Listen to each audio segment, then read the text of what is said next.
Welcome back, and welcome to the bike chalet in the woods. Accommodations, workshop, storage, and a museum of bicycles that I've resurrected from a road bike, hybrid, mountain bike,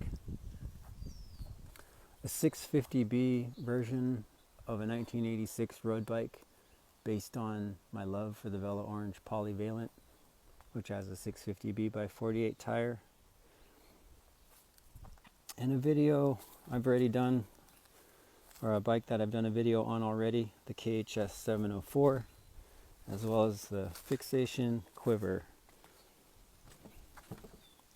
which has 700 by 42 tire, and this has a 26 by 2.3.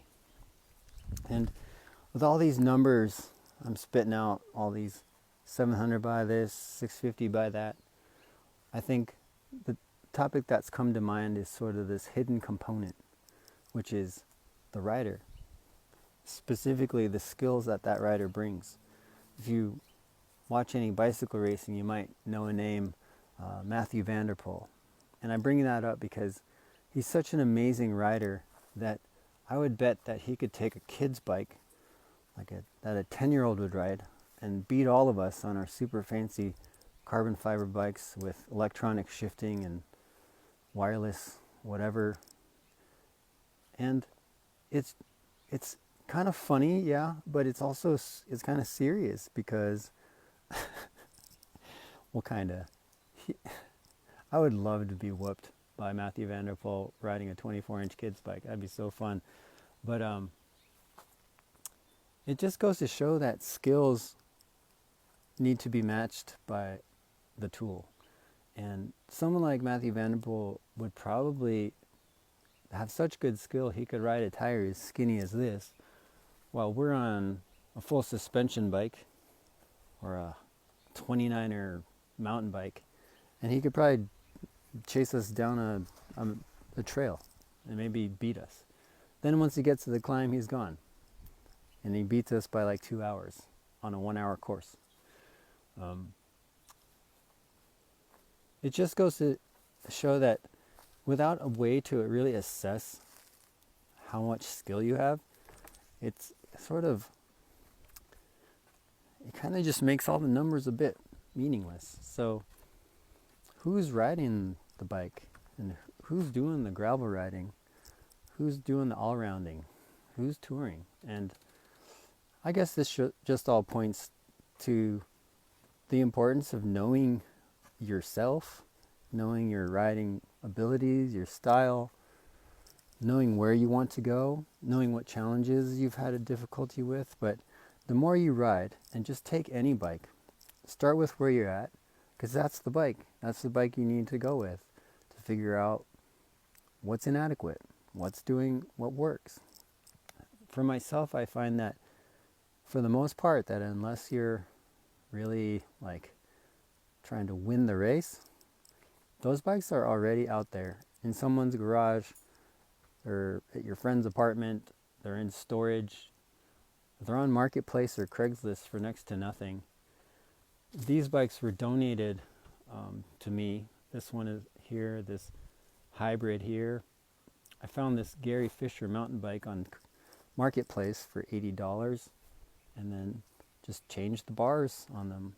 I even changed the bar on this one, though I didn't have to. I saw these really nice shaped. They look like a Lauterwasser bar. Anyway, the point is, between a 732 to 700 by 40 to 2.1, you can play with these as you're learning and developing your own riding skills, and you can get a sense of where each excels. And instead of spending $1,500 on one super bike, just start with the one you have. The more you ride, I feel like the more clarity you'll get, and potentially you might find that you don't need to change anything. But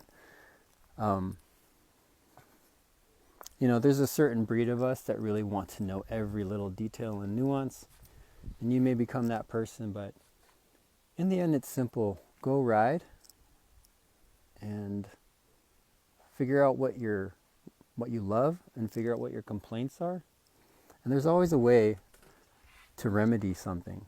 And I'm not saying you shouldn't buy new bikes. I'm not saying you shouldn't support your local bike shop. But I find a lot of local shops, like even the REIs and the sports basements and the Mike's bikes, they tend to be, I think they're kind of low stocked on the things we actually are looking for. And no one really knows how to navigate the used market very well, but that's what I'm here for. So if you have questions about that or want me to make a video on a how-to, let me know, or look at the Instagram page. I really wanted to do a video on how to dimple a frame, but I'm kind of having a hard time getting around to that one, partly because there's no frame I'm currently dimpling right now. But I did want to show you this 1973 Peugeot. Just get a little idea of the dimples that are on that thing, and go look at my Instagram page for this blue bike. And you'll see some pictures that show you don't have to even worry too hard about creating tire clearance in old frames. There's just so much potential. Anyhow, it's a really short video. Just wanted to remind you that you're the gravel grinder. You're the rider. You're the one that brings value to the bike. Your skill. So develop some skills and you increase the value of the bike, of which you are connected. So have fun. Don't get too philosophical. Fart a lot.